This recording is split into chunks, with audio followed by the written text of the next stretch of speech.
and Nick are back, and this time they're playing Sega Saturn.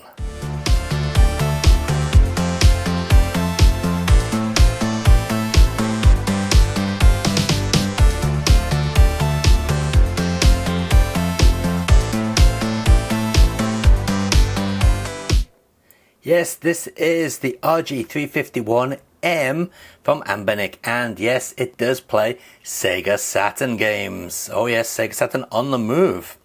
So let's take a look at what we get in the box, and not a lot.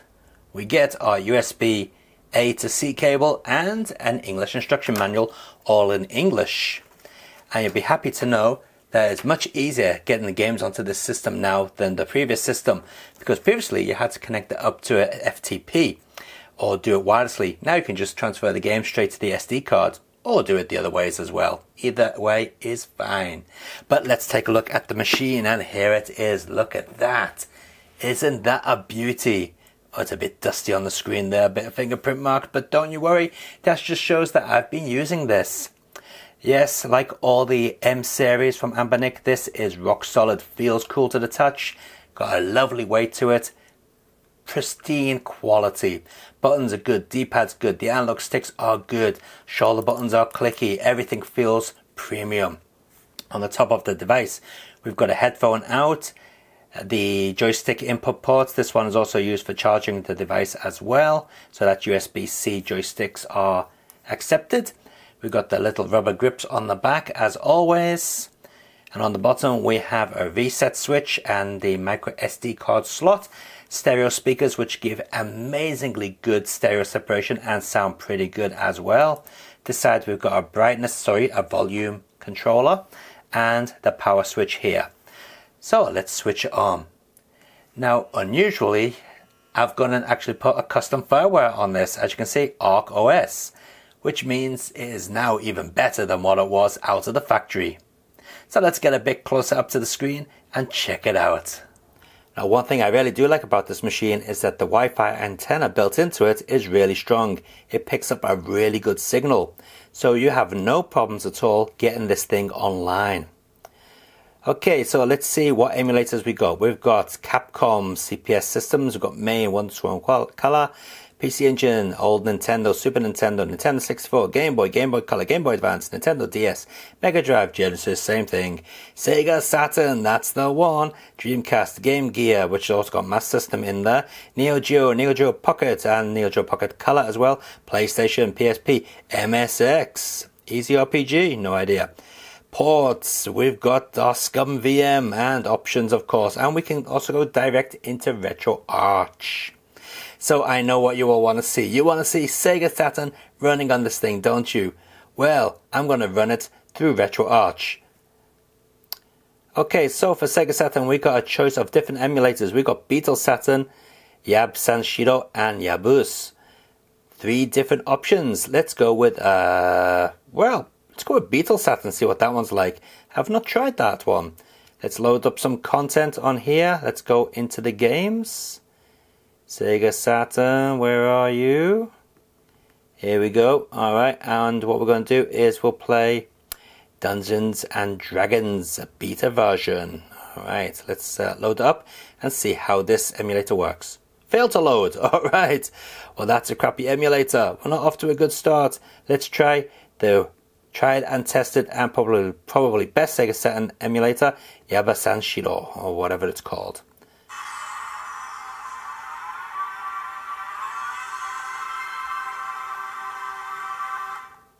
Alright, well the Saturn logo boots up reasonably well. Japanese BIOS of course. Let's see if the game loads up.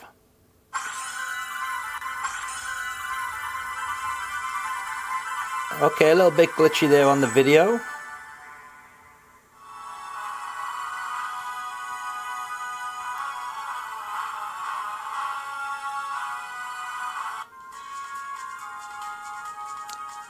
Oh no, it's too slow. Look at that. Well, it is playing it, but incredibly choppy. And it's glitching like crazy. Didn't do that on my real Saturn. Okay, well, let's try a different game. Okay, so here we are, pushing it with a 3D game. This is Croc. And yeah, it's incredibly slow. Oh well. Yeah. Now actually, for the Sega Saturn game, this is very impressive. It looks just as good as the PlayStation version. But yeah, as you can see, the emulation is still not good. So yes, while this will run Sega Saturn games, it's running them extremely slowly. Oh well, never mind. It was hyped up more than it deserved. But it's a step in the right direction, isn't it? So I'll tell you what we're going to do. Let's take a look at Dreamcast, PlayStation and Nintendo 64 and see how well they run on this device. Because yeah, to be honest, Sega Saturn is not really that playable. So as you can see, this device came with a couple of Dreamcast games built in. Let's give Ikaruga a try.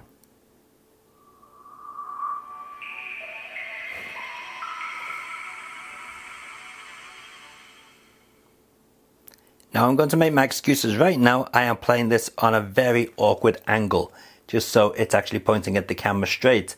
Normally I should be looking at it like this, but then you can't see it. So we're going to have it tilted this way.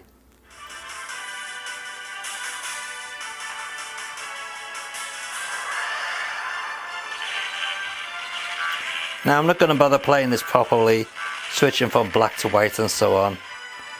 It's just a demonstration to see if the game actually runs.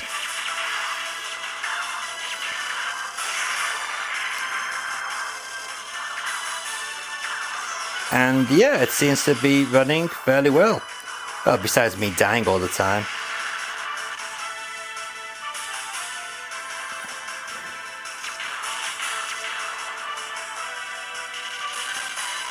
Not perfect by any means, but could be a lot worse. There you go, a bit slow down there.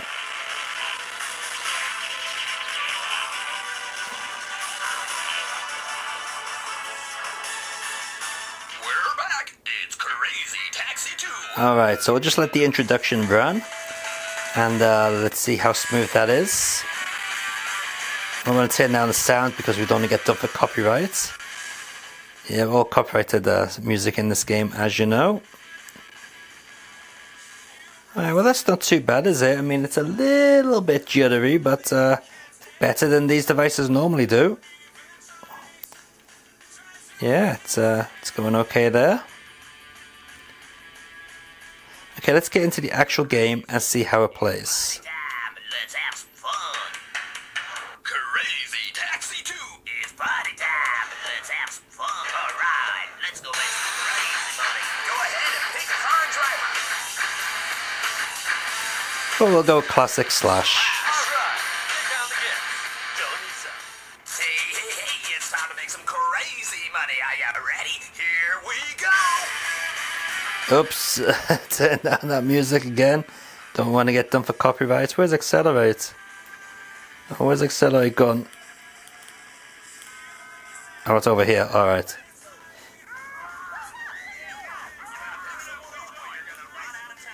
Alright, let's get a customer. I can't find where brake is.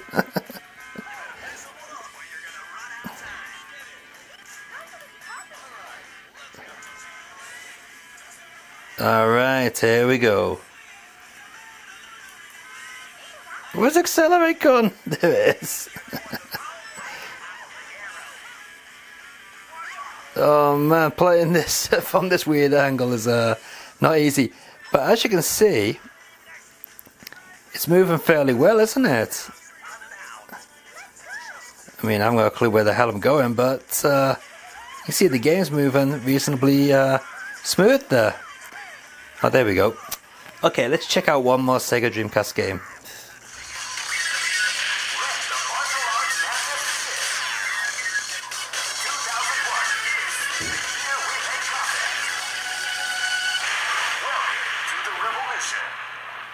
Capcom versus SNK2. Millionaire Fighting 2004. This is gonna be a match to remember. Fight! Alright, see if we can do a move on this weird angle. Here we go. Yep, it's not a problem. It's working well.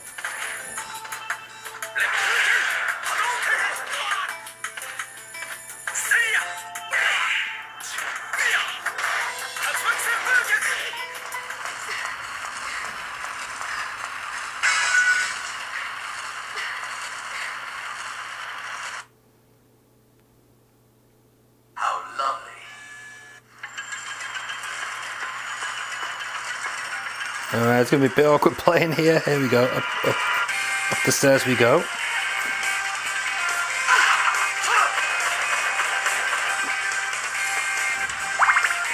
Try and not get my hand in the way of the screen.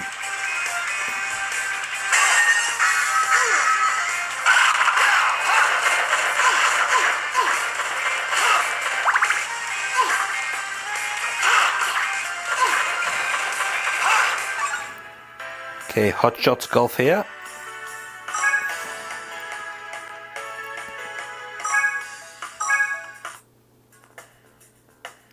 Just get straight into the game, please. Here goes. At your service. I do like the way it's in the correct aspect ratio for PSP games. So we've got a proper 16:9 aspect ratio there. Okay, last time I tried this game on one of these devices, it was extremely glitchy. Where's my where's my play gone? No. I shouldn't say anything because as soon as I say something, it goes wrong.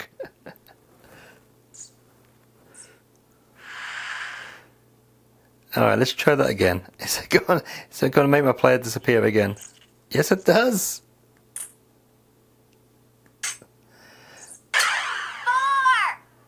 That is a weird glitch. Oh, no. Oh well, doesn't look like that game works too well, does it? Okay, let's try one more PSP game. And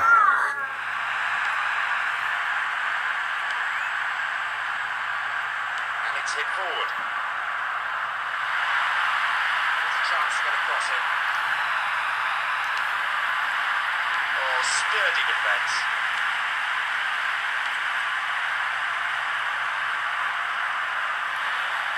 That's not bad at all, that is it?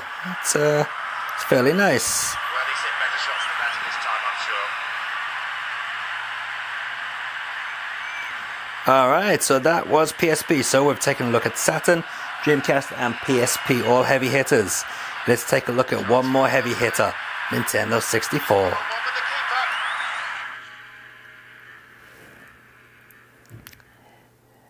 And we'll use this as a chance to show you how good the screen is. Look at that. You can see it on any angle. It's really, really nice quality screen on this thing.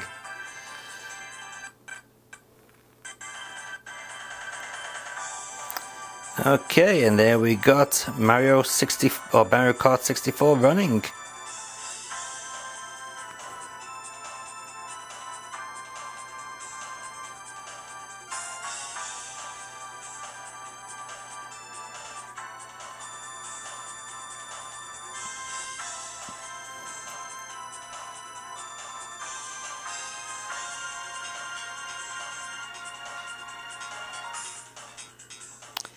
Yeah, I think it's going to run Nintendo 64 games as these devices normally do, reasonably well. Not perfect, but reasonably well. Alright, let's get out of that. I can't be bothered playing Nintendo 64. Sorry about that, guys.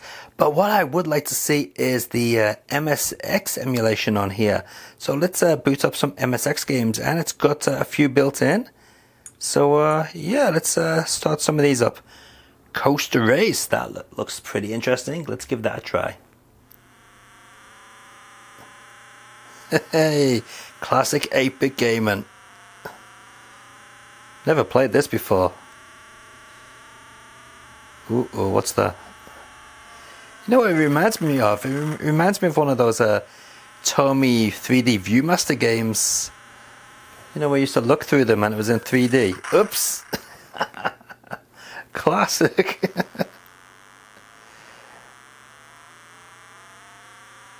Alright, let's do a little bit more.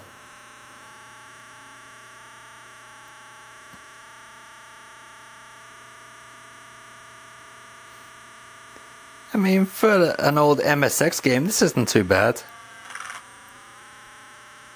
Kind of interesting. Let's see if we can fall off the track. No, it doesn't look like we can. Now, of course, things like Super Nintendo, Mega Drive and all that, they're all going to work perfectly fine on here. There's not going to be any issues, so there's no real point in looking at them because we know they're going to run. Same with PlayStation, it's going to run absolutely perfectly. No issues whatsoever. And as you can see, this came with loads of PlayStation games built in. So yeah, just to show you how well PlayStation runs, let's put driver 2 on, because that is one that's really going to push the system. So yeah, it'll show you that it plays it just fine. If it's going to play this, it'll play any PlayStation game. And here we go on driver 2. And as you can see, it's very smooth, just like it is on a real PlayStation. No problems whatsoever.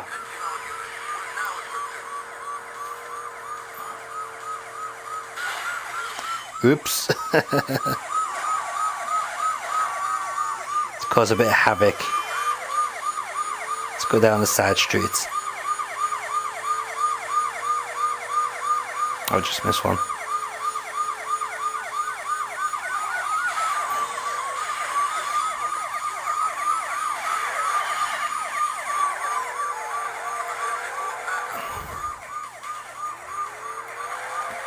I think I broke my car. Yes, I have. And there we have it. That is the Anbernic RG351M. A step in the right direction, but as you can see from this, it's not there yet. I mean, it does play Sega Saturn games, but not very, very well at all. But you know, at least it's a step in the right direction. But as far as Dreamcast goes and PSP, yeah, not bad. PlayStation, regular PlayStation, perfect. As it says there, perfect. It plays all sorts of things like Sharp X6 8000 games work perfectly on this. All your 8-bit, your 16-bit, all that type of stuff. Your Neo Geo, your arcades, you know, you're going to get some really good gaming on here. But when it comes to Sega Saturn, I'm afraid not, because that's what we've got. Now the weird thing is, I've seen some videos on the internet where people have got this running nights, and their layer section, it's a Japanese guy actually, and he's got them running full speed, and I don't know how he's done that. And he is using the Arc OS, which I'm using as well. So I don't know if he's managed to customize the OS or customize the emulator or whatever, but I've got 3 Saturn emulators on here. We've got what have we got? We got one called Beetle, which is useless. We got another one called Yabasan Shiro, and we got Yabus as well. And yeah, none of them work that well, to be honest. So it depends on the game, but none of them work that well. But anyway, if you're after a handheld to play anything except Sega Saturn, then I do recommend the Anbernic RG351M. Very well made machine. It gets you about 6 hours of gameplay on its built-in battery. It's got excellent sound, really good speakers on it, great controls, plays hundreds and hundreds of games. Very, very, very well. And it came with a ton of load of stuff built in. Anyway, until next time guys, take it easy and keep on gaming. For my Sega Saturn fix, I'm going to go back to the real deal. Well, maybe not this one. That's just a Raspberry Pi 4.